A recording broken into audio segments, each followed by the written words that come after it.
satisfação, com menor esforço. Essa ideia foi exposta primeiro por Adam Smith, em sua obra A Riqueza das Nações, 1776. A crença central de Smith era que a interação econômica humana é ditada sobretudo pelo interesse pessoal. Ele afirmou que não é da benevolência do açougueiro, do cervejeiro ou do padeiro que devemos esperar nosso jantar, mas da consideração que eles têm pelo seu próprio interesse. Ao tomar decisões racionais, os fornecedores procuram maximizar seu lucro, e o fato de que isso nos proporciona nosso jantar pouco importa para eles. As ideias de Smith foram desenvolvidas no século XIX pelo filósofo britânico John Stuart Mill. Mill acreditava que as pessoas desejassem ter riqueza, com o que ele não queria dizer apenas dinheiro, mas uma riqueza de tudo que é bom. Para ele, os indivíduos se motivavam com o desejo de conquistar o melhor bem-estar possível, gastando ao mesmo tempo o mínimo esforço possível para atingir essas metas. Custo e benefício. Hoje, a ideia do Homo economicus é chamada de teoria da escolha racional. Diz que as pessoas tomam todo tipo de decisão econômica e social com base no custo e no benefício. Por exemplo, o pensamento criminoso de roubar um banco compara os benefícios, riqueza maior, respeito maior de outros criminosos, com os custos, as chances de ser preso e o esforço para planejar o ataque, antes de decidir cometer o crime ou não. Os economistas consideram racionais as ações realizadas em razão de um cálculo ponderado do custo e do benefício da realização do objetivo. Talvez os economistas tenham pouco para dizer a respeito do objetivo em si, e para muita gente, algumas metas até parecem bastante irracionais. Por exemplo, para a maioria das pessoas é aparentemente perigosa a decisão de injetar no próprio corpo drogas para aumentar o desempenho, que não foram testadas para diversos atletas que desejam ser os melhores, a decisão pode ser racional. Já se questionou se a ideia do Homo economicus é realista. Argumenta-se que ela não leva em conta o fato de que não se consegue avaliar todos os fatores relevantes numa decisão. O mundo é complexo demais para cotejar e avaliar todos os fatos relevantes necessários para calcular os custos e os benefícios de cada ação. Na realidade, quase sempre decidimos rápido, com base na experiência, no hábito, em regras práticas. A teoria também fraqueja quando as metas de longo e curto prazo são conflitantes. Por exemplo, alguém pode comprar um hambúrguer nada saudável para matar a fome, apesar de saber que a escolha não é acertada. Os economistas comportamentais começaram a estudar os momentos em que as pessoas agem diferente do Homo economicus ao fazer escolhas. A ideia do homem econômico pode não ser precisa, mas muitos economistas dizem que ela continua sendo útil para analisar os atos das empresas mais lucrativas. Destaque: economia familiar. O investimento dos pais nos filhos, sobretudo em educação, é fonte importante do estoque de capital da economia, afirma Becker. O economista americano Gary Becker, 1930, foi um dos pioneiros que aplicaram a economia nas áreas em geral atribuídas à sociologia. Ele diz que se tomam decisões quanto à vida familiar comparando custos e benefícios. Por exemplo, por ver o casamento como um mercado, ele analisou a influência das características econômicas na harmonia de parceiros. Becker concluiu ainda que os familiares ajudam-se não por amor, mas por interesse próprio, esperando retribuição financeira. Ele acredita que o investimento numa criança seja motivado pelo fato de que costuma propiciar um rendimento melhor do que os fundos de aposentadoria comuns. Mas, como os filhos não podem ser forçados a sustentar os pais, eles são criados com um sentimento de culpa, obrigação, dever e amor, que acaba levando-os a ajudar os pais. Por isso, pode-se dizer que o estado de bem-estar estraga as famílias por reduzir a necessidade de interdependência.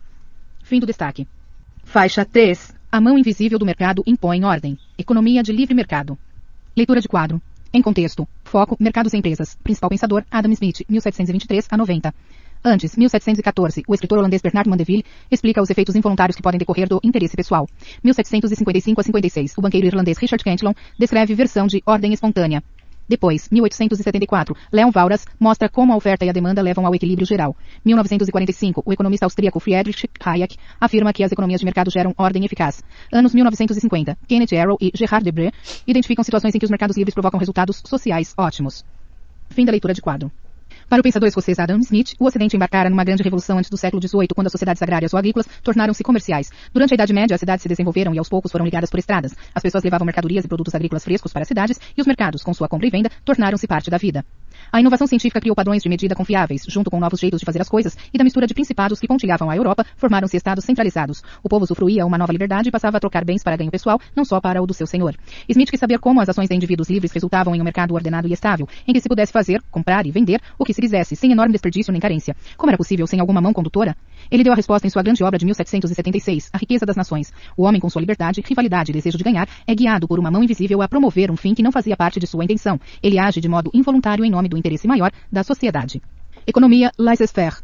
A ideia de ordem espontânea não era nova. Foi proposta em 1714 pelo escritor holandês Bernard de Mandeville em seu poema A Fábula das Abelhas. Contava a história de uma colmeia que prosperava com os vícios, o comportamento egoísta, das abelhas. Quando estas se tornaram virtuosas, não agiam mais em interesse próprio, mas pelo bem de todas, a colmeia desandou.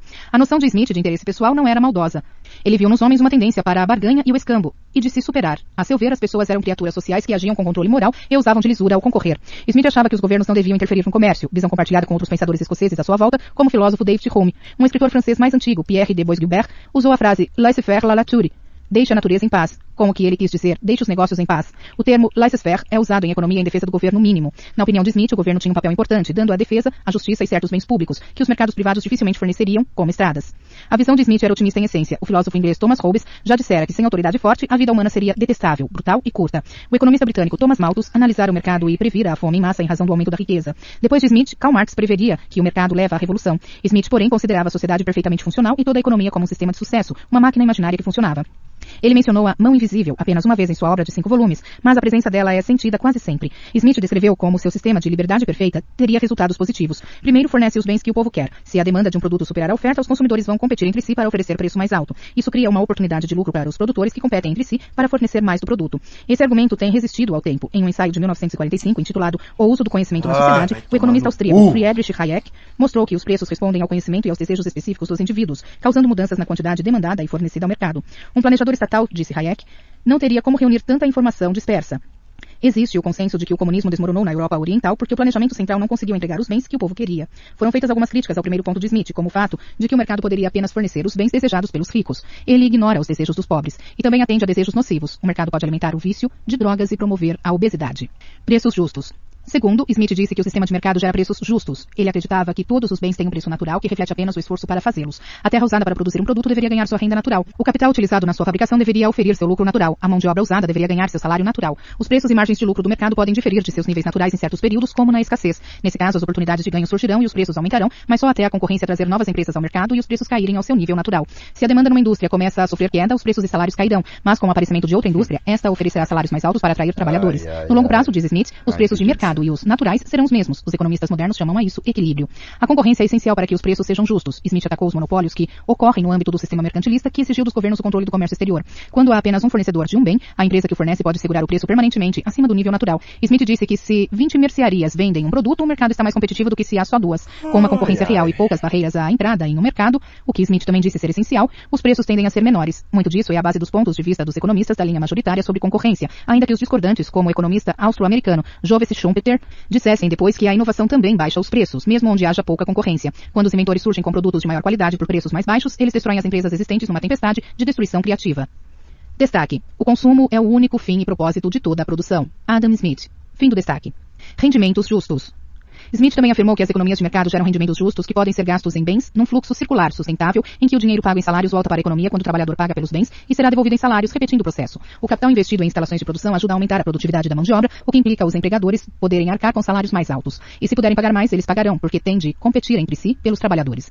Quanto ao capital, Smith disse que o volume de lucro com que o capital pode esperar ganhar com investimentos é quase igual à taxa de juro. Isso porque os empregadores concorrem para pedir recursos emprestados e investi-los em oportunidades lucrativas. Com o tempo, a taxa de lucro em qualquer área cai, pois o capital se acumula e as oportunidades de lucro se esgotam. Os aluguéis aumentam aos poucos à medida que as rendas sobem e mais terra é usada. A concepção de Smith da interdependência entre terra, mão de obra e capital foi um avanço real. Ele observou que os trabalhadores e os proprietários tendiam a consumir sua renda e os empregadores eram mais econômicos, investindo sua poupança no estoque de capital. Ele percebeu que os salários variavam conforme os graus de habilidade, destreza e discernimento e que havia 2 formas de mão de obra: produtiva, engajada na agricultura ou na manufatura, e o que ele chamou de improdutiva, prestando serviços necessários para apoiar a mão de obra principal. Os resultados, muito desiguais do sistema de mercado atual, ficam a dever ao que Smith previu.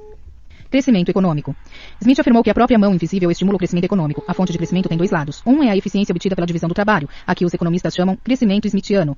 Como se produzem e consomem mais bens, a economia e os mercados crescem. Com a expansão dos mercados, vêm oportunidades para a especialização do trabalho. A segunda força de crescimento é a acumulação de capital, movida pela poupança e pela oportunidade de lucro. Smith disse que o crescimento pode ser reduzido por fracassos comerciais, falta de recursos necessários para estabilizar o estoque de capital, um sistema monetário inadequado, há mais crescimento com papel moeda do que com ouro, e uma proporção alta de trabalhadores improdutivos.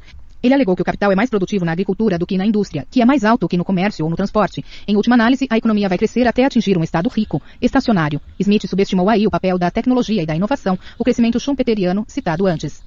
Destaque. Não é da benevolência do açougueiro, do cervejeiro ou do padeiro que devemos esperar nosso jantar, mas da consideração que eles têm pelo seu próprio interesse. Adam Smith. Fim do destaque.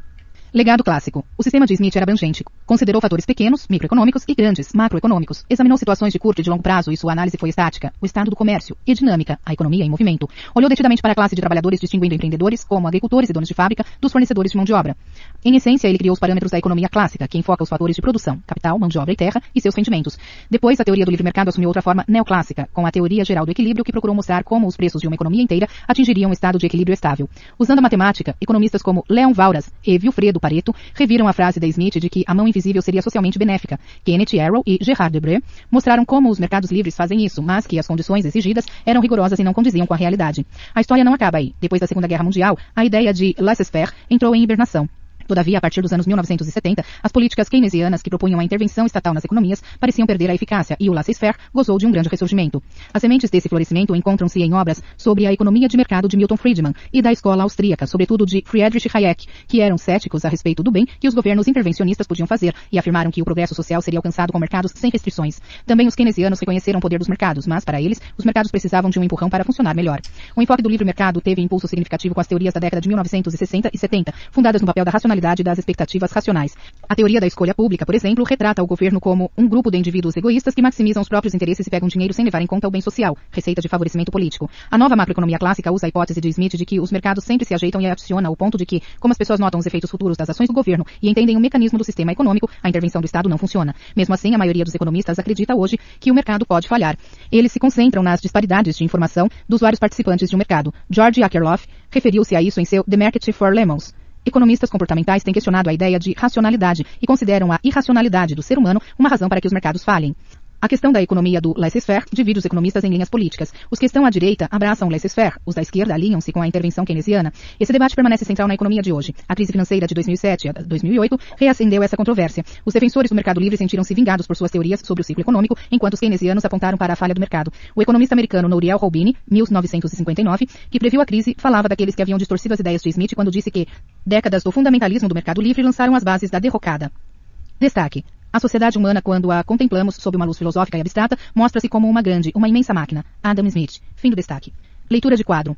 Adam Smith, fundador da economia moderna, Adam Smith nasceu em Kirkcaldy, Escócia, em 1723, 6 meses após a morte de seu pai. Aluno distraído e recluso, ele entrou na Universidade de Glasgow aos 14 anos e depois estudou na Universidade de Oxford por 6 anos, até retornar à Escócia para assumir a cadeira de lógica na Universidade de Glasgow.